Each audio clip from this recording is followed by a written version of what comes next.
Blog show. Blog show. Welcome to the Blog Show. I'm Jamie Mottram. This is Dan Steinberg, and we do our best to bring you the best and the brightest, or at least the latest and the lightest, from the world of sports blogging. You said the word best twice in that introduction. Well, it's that good. Cool. What's the best and the brightest and lightest this week? Well, we'll try to bring you the latest and the lightest from the world of the NFL, because the playoffs are in full swing. We've got the championships coming up ahead of us. The divisionals in the rear view. The Seahawks went to Green Bay, and there was one guy in attendance who was a fan of both teams. And so, go ahead. I mean, I thought it was great he decided to take a cheesehead, the traditional symbol of Packer fandom, and turn it into a Seahawk mascot, the Seahawk symbol. It was a very nice melding of the kind of tradition. It's called the Cheese Hawk. We found that on wearethepostmen.com. But it didn't stop there at Lambeau Field. No, these two very inventive women took their own turn on the cheese head. They turned it into the cheese breasts. Or the cheese bra, perhaps. Yes. But you hear a lot about, I used to work in the cheese industry. You hear a lot about cheese pairings. You ever seen anything like that? You just totally talked over my cheese pairings joke. Oh, sorry. Go ahead. No, that was cheese pairings. Yeah. But is it like a milky? No. So moving on to the Cowboys and the Giants game. There's a lot of talk about Terrell Owens after the game, sort of with his tears. Well, yeah. The internet has already kind of responded to his emotional breakdown after the game. Right. We saw this on LOL Jocks, his own take on T.O.'s meltdown in defense of his quarterback, Tony Romo. There was also, that press conference, it begged to be mocked in the form of the Coors Light commercials, that have been running rampant this year with Dennis Green, crown them, and Jim Moore with the playoffs. That's right. I was a little disappointed when finally a T.O. press conference Coors Light commercial popped up. It came via the 700 level, and you be the judge. Hey, Terrell, you know Tony Romo? It's my team. Oh, relax, Terrell. Don't get all choked up on me. It's my quarterback. Well, I think he just stole all our cold, refreshing Coors Light. It's unfair. It's really unfair. Yeah, it is. He gives it his all every day. Don't you mean he drinks it all? Well, there you go. I think the 700 level said it best when they gave it a 10 for timeliness, an 8 for the concept, and a Z for the execution. The execution wasn't that great, but here's a video that the execution, an NFL-related video with perfect execution, as far as I'm concerned. Some amateur filmmaking. This was, I guess, the regular season finale for the Tampa Bay Buccaneers, and someone spotted little Joey or Ernie or whatever this kid's name was, kind of throwing one back. Come on, let the kid have a beer. It's the regular season finale. Does it only happen once a year? Yeah, I figured that kid's got to be a child actor of some sort. Very nice. Should be a spokesman for Bud Light. We saw that one via Fan House.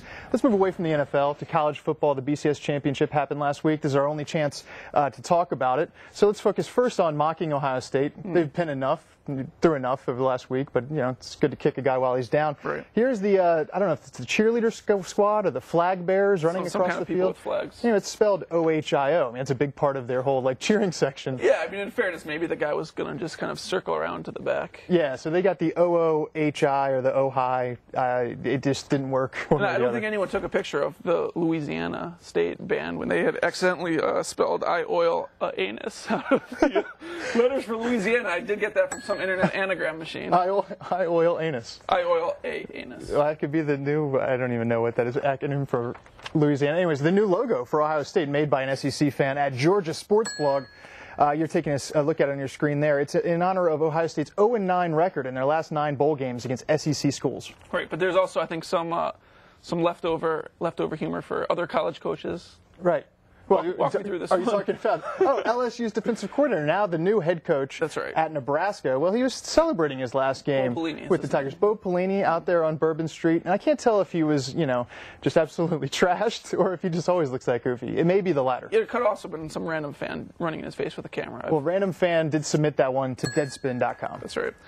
Here's my favorite college football story of the week. It's kind of local, yeah. Kind of local. This is from Wythe County, Virginia. I don't know exactly where that is, but somewhere in the hinterlands. Sounds like the heartland, yeah. Yeah, someone discovered a dairy cow named Babe, who miraculously had the VT logo right on his It's a college football miracle. Yes. I mean, you heard about that with like the Virgin Mary or Elvis, perhaps.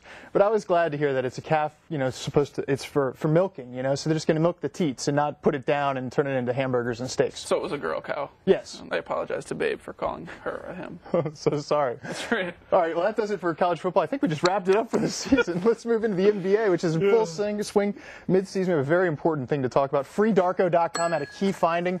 It's some Utah Jazz party pics, and they're highly highly disturbing. And they came from the European press, I believe. Is that right? Oh, really? They look like they came from like the European, like medieval times press. You've got Andrei Karolinko, Right. kind of AK-47 with the girl seems backing like up into him there. He was born to do that kind of Yeah, maneuver. Yeah. Mehmet Okur making the funny face. He looks happy. Yeah. You know, It seemed like girls to go definitely seemed around like for there the were Utah Jazz. definitely seemed like there were more guys than girls at that particular party, or maybe that those Right. particular girls just look at the camera. Well, it is Utah, but let's move away from the NBA. Stay on basketball to college basketball. Utah, that's Yeah, that was kind of a low blow. But anyways, Basketball. moving to college basketball, Bob Huggins, new coach at West Virginia.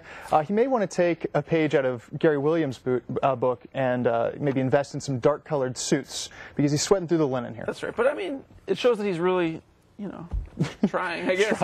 Trying really I hard. feel the sweat pouring down my back right now. I know, you should see I'm pitting out running these through yellow this train shirts. wreck, but we did these see dark that on the circles. Sports Hernia, I think. Yes, the Sports Hernia is very came good up at with taking another- pictures of his television. That's Good thing right. he's in high def there because he also saw ESPN's Lynn Pasquarelli. May not have heard of him. He's like an NFL reporter up there. Unlike you, who just took it all the way down to the scalp, he's decided to save what's left of his hair and comb it over the entire dome piece. Yeah, and I don't really have anything bad to say about him because I support people with hair problems. Give him advice. I mean, look at you, Steins. You own it. Yeah, the Redskins. Imagine if you had that. You know what the going on. Redskins fans call Pasquarelli? What's that? Pasta belly.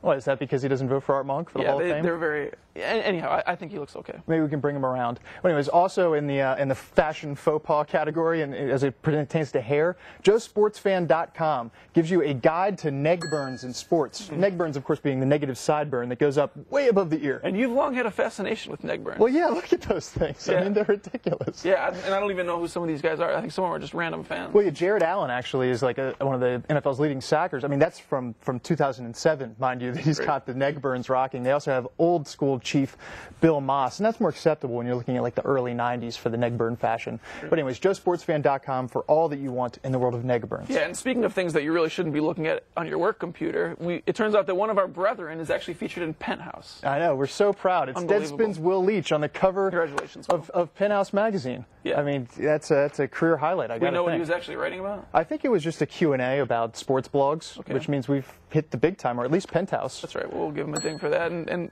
the women of Penthouse, for some reason, do not seem to be covering up with those cheese breast I bras. can't wait till blog shows Dan and Jamie make it all the way to Penthouse. Maybe some other publication, barely legal perhaps. right. Anyways, finally. Well, we should it's the grand mention finale. first what your T-shirt means. Oh, it's Marmalade. It's Yeah. the nickname for Phillip Rivers that Kissing Susie Colbert has given the Chargers quarterback. Okay. For reasons unknown. You might want to Google Marmalade to figure it out. Okay, take us home here. But before we go, it's the YouTube clip of the week. I don't think we've ever talked about lacrosse on this show. No. Here's the first instance it's going to be done from the 700 level. It's old school lacrosse legend Gary Gate giving you a PSA. And pay attention, please, boys and girls. The weekend, usually, is a time to relax and unwind from the pressures of work and school. Unfortunately, the weekend is also a time for many people to abuse drugs and alcohol. Listen to the words some people use when they talk about the good time they had over the weekend. They say, I went to a party Friday night and got plastered. Or, Saturday night, I was really wasted. Maybe they didn't have such a good time after all. Blog Show was brought to you by the good people at Senate Insurance. Kiss my bumper. Just kiss it. Ha ha ha ha ha.